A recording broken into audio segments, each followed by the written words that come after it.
Thank you. Good afternoon, everyone. So accountability.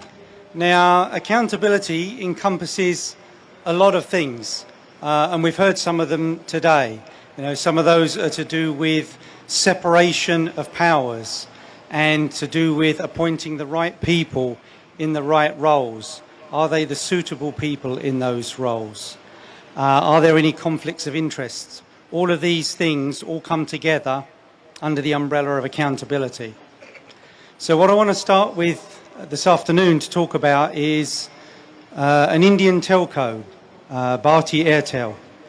I'm sure many of you, or most of you, will have probably never heard of it. But in 2007, Temasek invested $3 billion of our dollars into Bharti Airtel.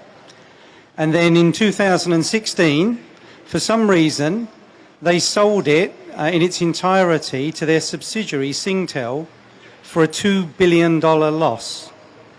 Now, that's a very strange thing. Why do you sell it to your own subsidiary for a $2 billion loss?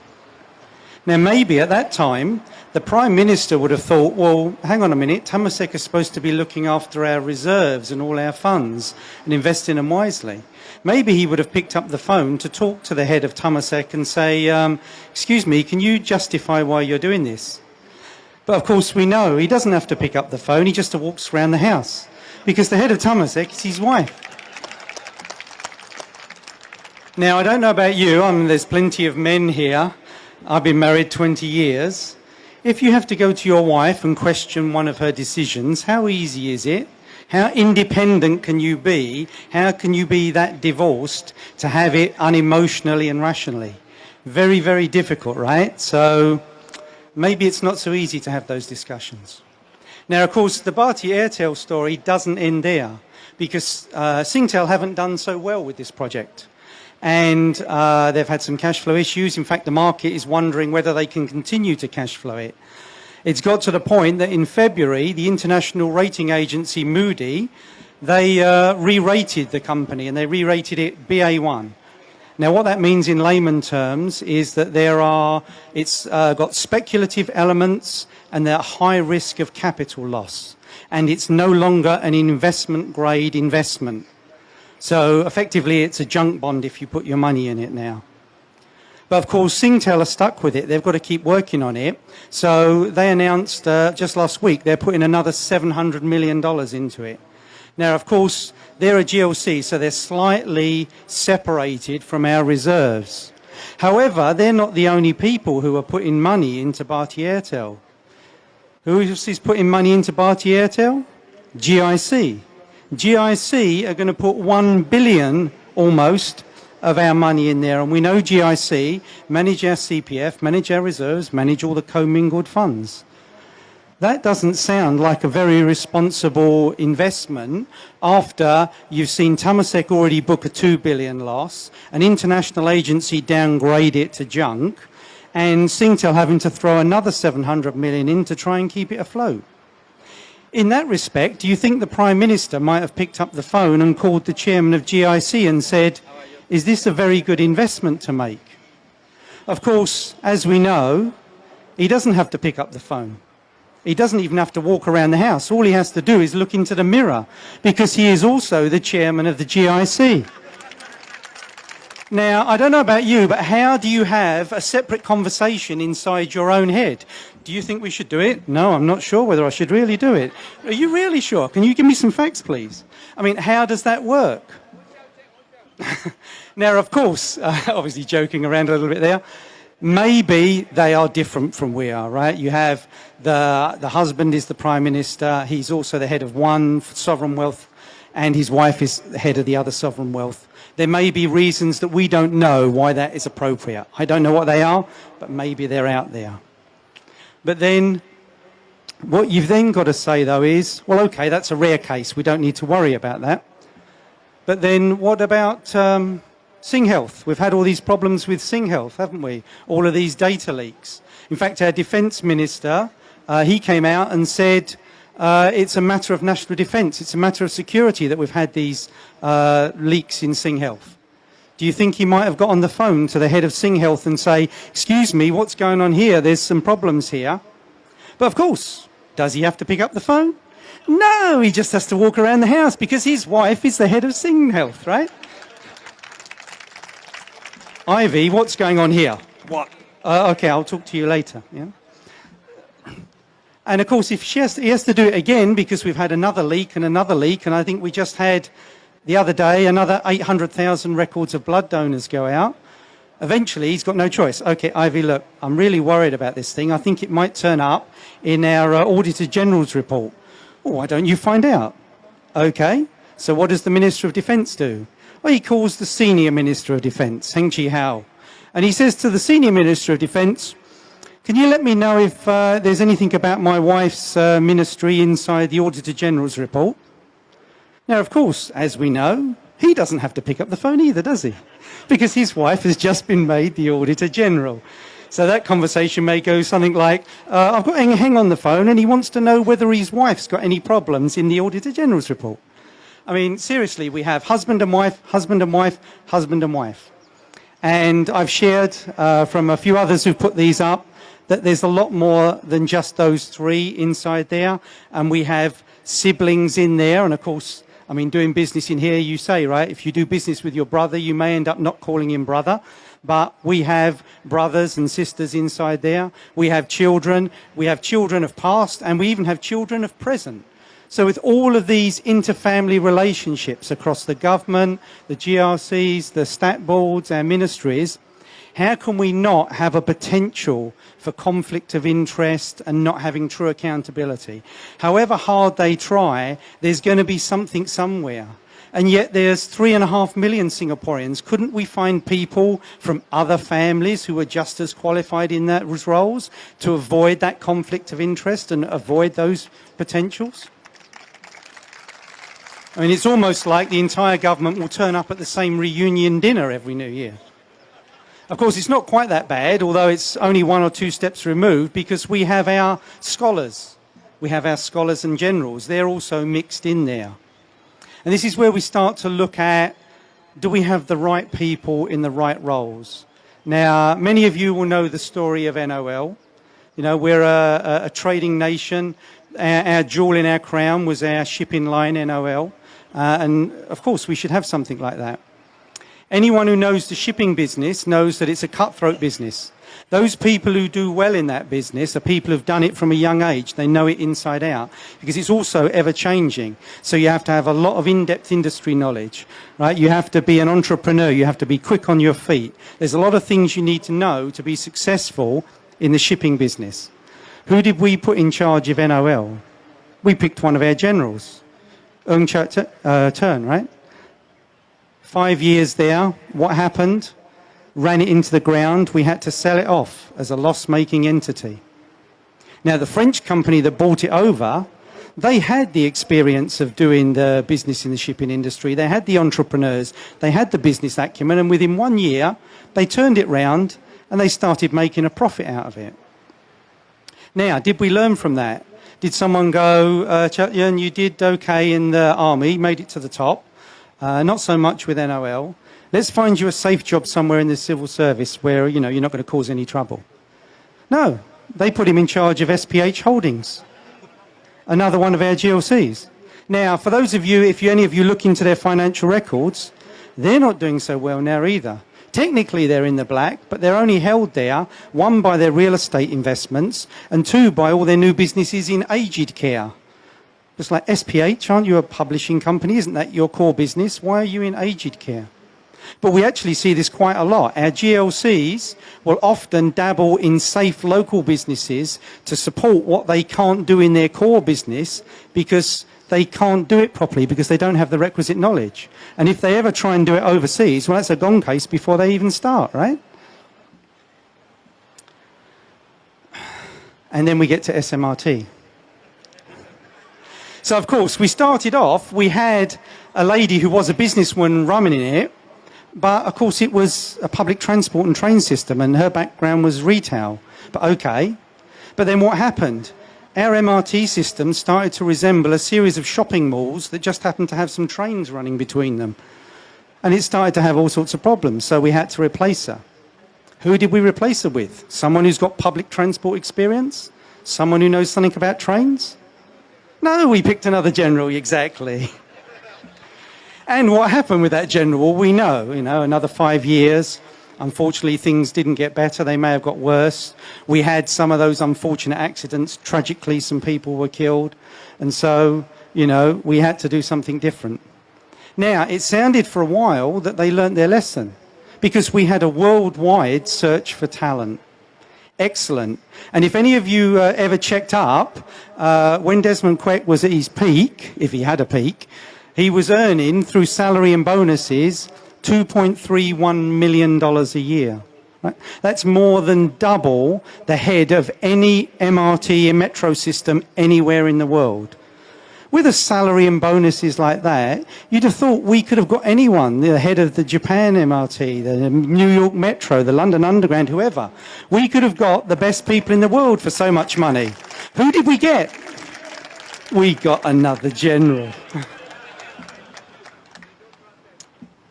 There's an author, some of you may or may not have heard of him, Robert Kiyosaki. So he's got a series of books in the Rich Dad, Poor Dad series, and he's talking about financial management and things like that. But he's got a saying that really sticks with me. And that saying is that A students work for C students and B students work for the government. Now, what he meant by that was the people who are the leaders, the entrepreneurs, the creators, the ones out there on the front edge, they're not the type with the mind to be the A students, right? They're not meticulous, detailed, and all of those sorts of things. They're working in a different way. But they're smart enough to know that they need to hire those people, those A students, to do all the detailed work with them. So they'll be the CEO, and that guy may be the COO, the CFO, this kind of stuff. They have a role to play, but it's not the guy at the front leading and whatever else. And then, of course, anyone they don't hire, well, they've got to go somewhere, so the government hires them. That is the case mostwhere in the world, right? Except, of course, here, where our scholars, our A students, are trying to be the leaders, the creators, the entrepreneurs, and it's not in their DNA. They may be very, very good scholars, and I'm not saying they're bad people. In fact, if I had a major corporation, I might even hire some of them to work for me. But I wouldn't, as an investor, invest in them to run a business, but I may hire them to work inside a business. The same as when we're looking at our government and all the areas that they're involved in today. They may have a role to play, but is that role to be the leaders? Now, how did we get here? So let's dial back all the way back in time, the first generation. Your S. Rajaratnam, Othman Wok, Gokeng Sui, all the early guys, the full complement of founding fathers. Those guys were streetwise, had real knowledge. They fought real elections one-on-one against the incumbents who were the colonials at that time, to take control of this country on behalf of the Singapore people. And then they worked hard, they worked long hours for low pay, and everyone saw what they were doing and worked alongside them. And they built what is Singapore today, essentially. Somewhere in the 80s, in the late 80s, a small group decided the building's done, what we need now is security and longevity. And so all of that generation that knew what they were doing and that built Singapore were slowly retired or moved aside. And one little group was left under the control of Lee Kuan Yew, and they put a wall around their part of the country, so only the people they chose could come in and everyone else was on the outside. And they set up the system that we see the result of today with all the scholarship system and all the family members and all the other things, because they hire them for other qualities and not because they have the domain knowledge or the expertise to do it. The other thing, of course, he did at that time, and if you read some of his works, there's one, I think it's The Man and His Ideas. He talks about if you take a population, you select a population and it's well educated and well brought up, you don't have to use the stick too much because they've been well trained. So basically, he's like, I want the people to follow in line with what I'm doing. And we know what he used to do. You know, if anyone got out of line, out comes the stick. Or my mother-in-law used to use with my son, the tenchao. Come out, naughty Singaporean, right? Stay in line. Now, of course, we didn't like that. Certainly those people who got hit by it didn't like it. But, and this is something that I hope we can all appreciate, whether we love him or hate him, we have to respect that he got a lot of stuff done and he got things going forward. Because one of the ways he did it was he didn't just take the tenchao and whack everyone on the outside, he did the same on the inside. Because you've also got his speeches, and you can watch his online speeches, where he's talking about everything should work. Whether it's electricity, water, gas, the telephone, it just works, it has to. And if it doesn't, I want to know why. And if I'm not satisfied, and sometimes I wasn't, then the chief goes, and I have to find another chief. Right? It's easy to fire the chief. So let's come forward to today. Here was a group that built it. Here was a group that put a wall around it and created the next generation, but there was still accountability. Now we have a group today. Where does the accountability sit in everything we're seeing and in what they're doing? Inside that building, of course, they've gone another step further, because now they've put the blinds up so we can't actually see what's going on properly. So the wall was built around it. Now they want to keep everything from us. So we get little bits of facts here and there. They're not using the tenchao on themselves anymore, but they're still coming out and whacking it on us. Fake news. You shouldn't share that. Facebook post. You shouldn't do that. Tenchao hit you, whack you, right? You shouldn't stand and take a photograph on the court. Stand there for 1 second. That's an illegal assembly of one for 1 second. All of these crazy things that they're doing, so they're still whacking on the outside, but they're not doing anything on the inside.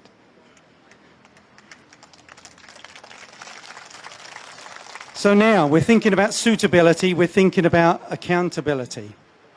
Who, though, is ultimately accountable? Because we're seeing mistake after mistake after mistake. When is that going to be the fatal mistake?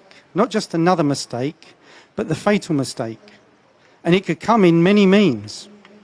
We know that that idea, that crazy idea of nuclear power, has never been taken off the table. The scholars somewhere are doing calculations. What are the risks? What are the rewards? All of this kind of stuff. Well, I think the people up the coast in Fukushima will be going, I wish my scholars had stopped, but ours are still going on. The exclusion zone around Fukushima is bigger than this island. If they make a stupid mistake, make a stupid decision and do something like that, that could be the end of Singapore. So it could be a stupid mistake they make. It could be a political mistake. We know they very much tied themselves to globalism. They very much tied themselves to Hillary Clinton and everything she believed in. Globalism around the world is being rejected. Hillary Clinton lost. And when we were doing all of that, we really pissed off China, who are a part of what's the next generation, and Russia and all of those countries in the Belt and the Road and the BRICS. So maybe their mistake would be a political one. They've bet on the wrong horse. And of course, when we talk about betting on the wrong horse, that takes us all the way back to what I started with Bharti Airtel and putting money after a bad bet and after a bad bet. Now, in the last financial crisis, back in 2008, we know some of our funds lost up to 40% of their value. That's a hell of a lot of money to lose. There's going to be another financial reset very soon, probably after the 2020 elections. They're all frantically working behind the scenes to keep it going.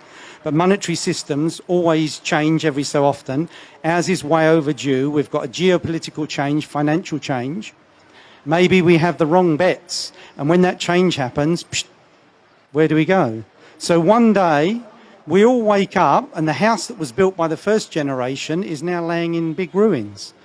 Who is responsible? Now, we could say they're responsible because they did it. But we could only say that if we didn't know what they're doing. But now, who here and watching online can put their hand on their heart and say nothing is wrong? That we don't have some problems. There isn't something that we have to address. Now, next weekend, 23rd of March, is the 4th anniversary of Lee Kuan Yew's passing. One of the things he said, and I think this one we all know, is if there's something wrong, he will get up and fix it. Right?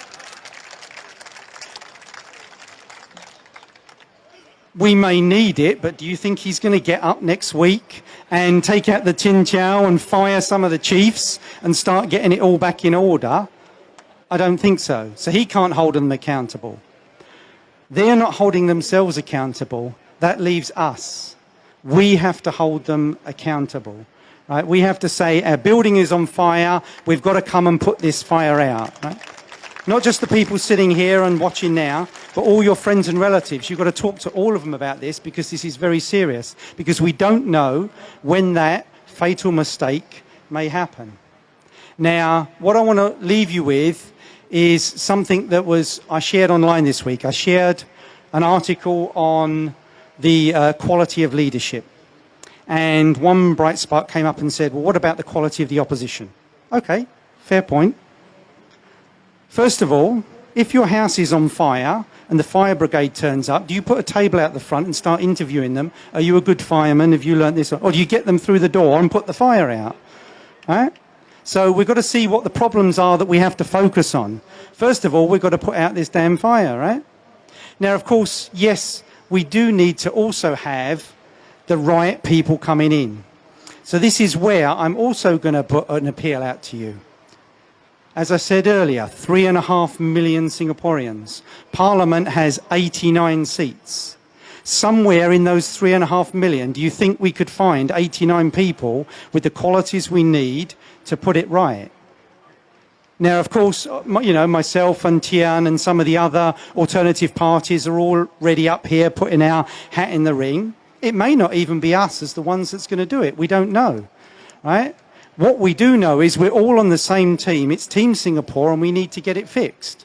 So for all of you out there who are worrying about the quality of the alternatives, please come and talk to us. Come and join us. Let's all work together to find the best 89 people and hold this current government accountable and put our country right. Thank you very much.